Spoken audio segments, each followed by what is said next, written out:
Six same के lesson first की आपकी छठी वीडियो है।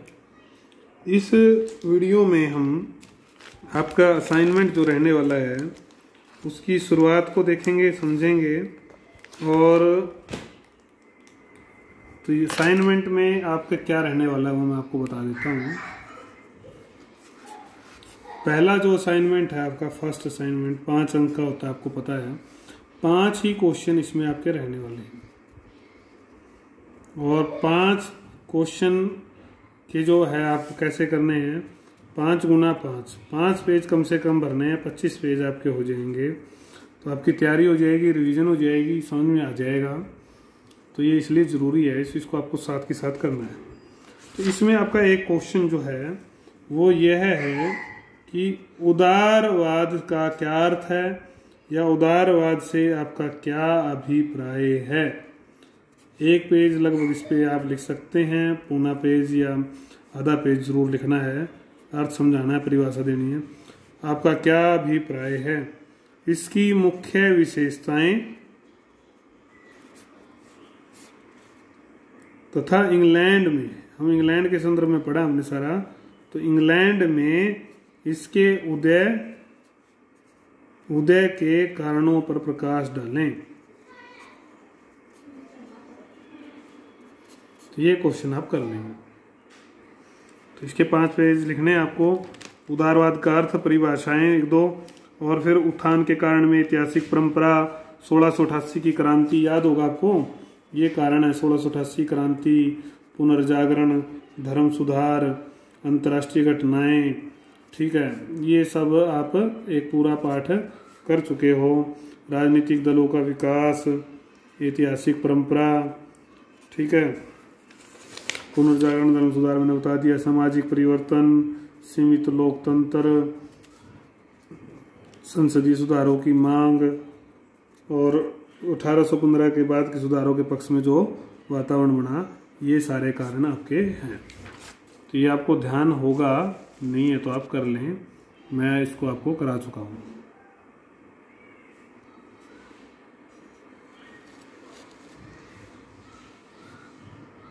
ब्लर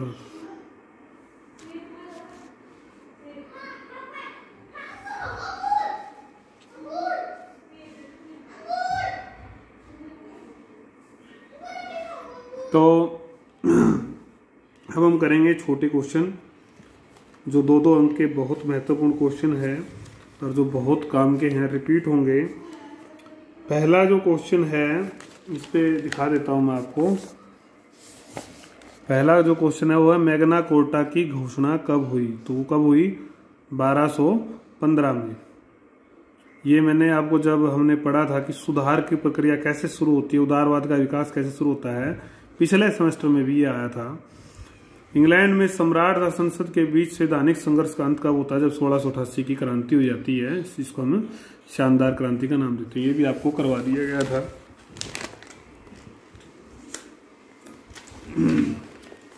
1688 की क्रांति हुई थी कहाँ पर? इंग्लैंड में। कोई सामान्य क्वेश्चन है तो किसकी सर्वोच्च स्थापित हुई इसमें?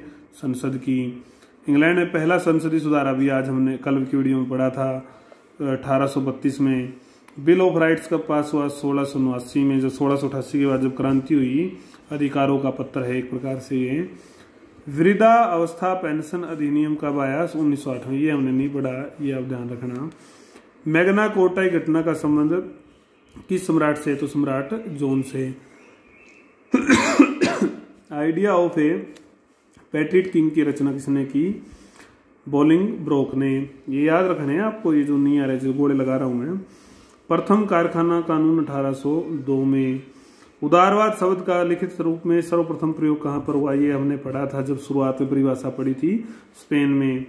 स्पेन ने अपने संविधान में कब किया? 1812 में। कब प्रयोग किया? 1812 में। फिर आता है आपका ट्रेलियन ने किस सुधार को आधुनिक मैग्ना कार्टा की धारणा दी? 1832 के। ये भी इम्पोर्टेंट है। 1832 के सुधार कानून के अंतर्गत नगर क्षेत्र की निचले सदन में कुल सीटें थी 405। 1832 के सुधार अधिनियम को इंग्लैंड की संसद में कितनी बार पेश किया गया? 3 बार। ये हमें 2 बार पास नहीं हुआ, तीसरी बार में पास हुआ था। तृतीय सुधार अधिनियम हमने पढ़ा, कौन था प्रधानमंत्री? ग्लेडस्टोन, यह आजीवन ने पढ़ा।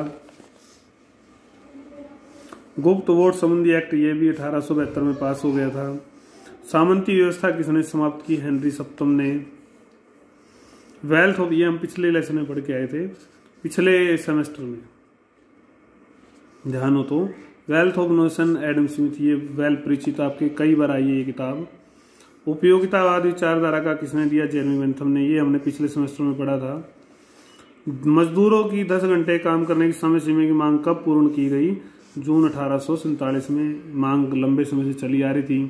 कारखाना कानून के समय इंग्लैंड का प्रधानमंत्री कौन था? George Greg. फिर आता है आपका एंडाउड स्कूल एक्ट, कब पास किया गया? 1869 में।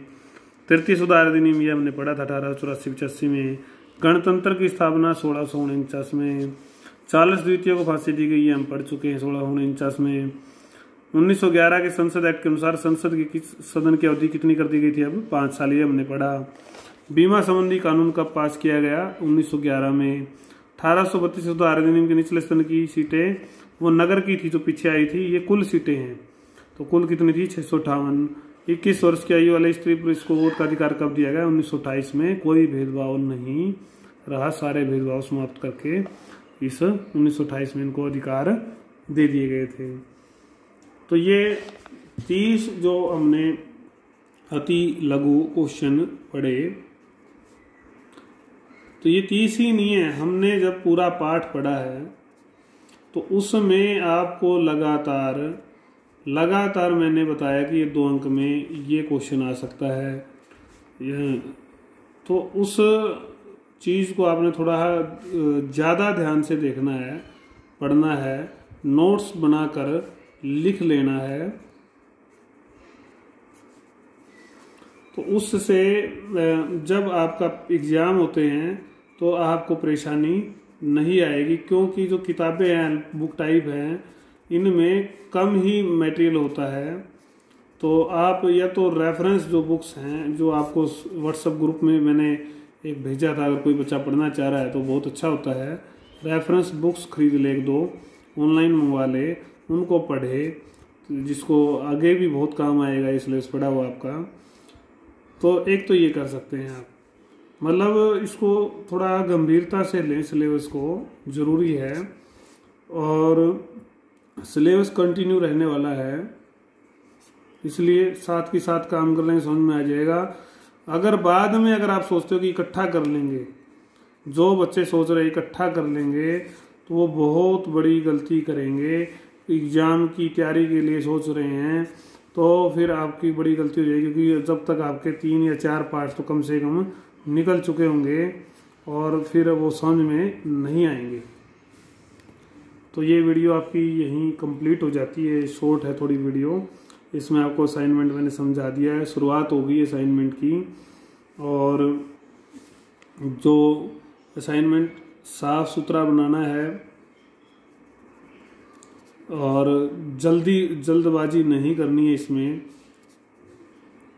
थोड़ा ध्यान से पढ़ते हुए बनाना है, पढ़ते समझते हुए बनाना है, ताकि उससे आपकी एक अच्छी रिवीजन हो जाए।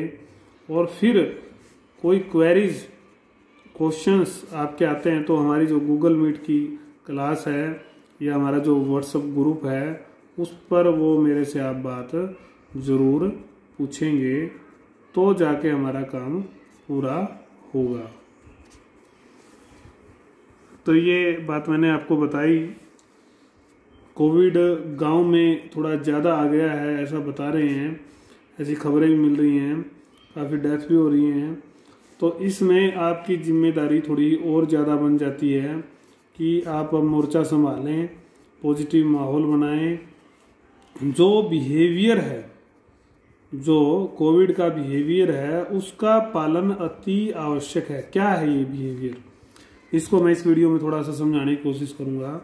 जैसे ही किसी भी मरीज को सिम्टम्स आते हैं तो आप टेस्ट करवाएं ज़रूर, RT-PCR ही कराएं, न कि रैपिड टेस्ट।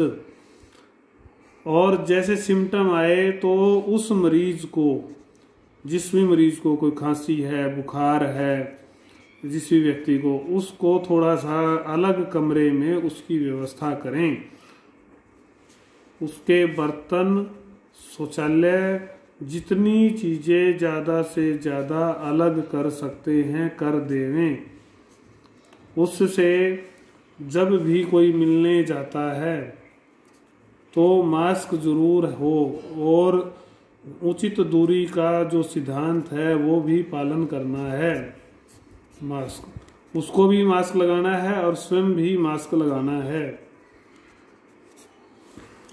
और प्रॉपर जो डाइट है उसका पालन करें, ज़्यादा से ज़्यादा लिक्विड लेना है। ये कुछ चीज़ें अगर आप पालन करते हैं, डॉक्टर के संपर्क में रहते हैं, कोशिश करके जो है कम से कम विजिट करके आराम करते हैं, तो और बिना पैनिक मतलब बिना भय माने, चिंता किए। लेकिन इसका मतलब ये नहीं कि कहीं भी आप आ रहे हो, जा रहे हो, मास्क नहीं लगा रहे हो, चिंता किए। इसका इलाज करना है, उपचार करना है, बचाव करना है, तो ही आप इस महामारी से जीत सकते हैं और हम जीतेंगे। तो ये जो कोविड के बारे में मैंने आपको बताया, इस सारे को गांव में बहुत ज़्यादा लोग लापरवाही से ले रहे हैं। खासकर आप एक काम तो कर ही सकते हैं, कम से कम आप स्वयं और अपने घर वालों को किसी भी तरह से हाथ पैर जोड़ के समझाएं कि भाई ये काम करना है, इस तरह से रहना है, इस तरह से चलना है, अन्यथा अनर्थ होने की संभावना रहेगी। एक सावधानी हटी, दुर्घटना घटी।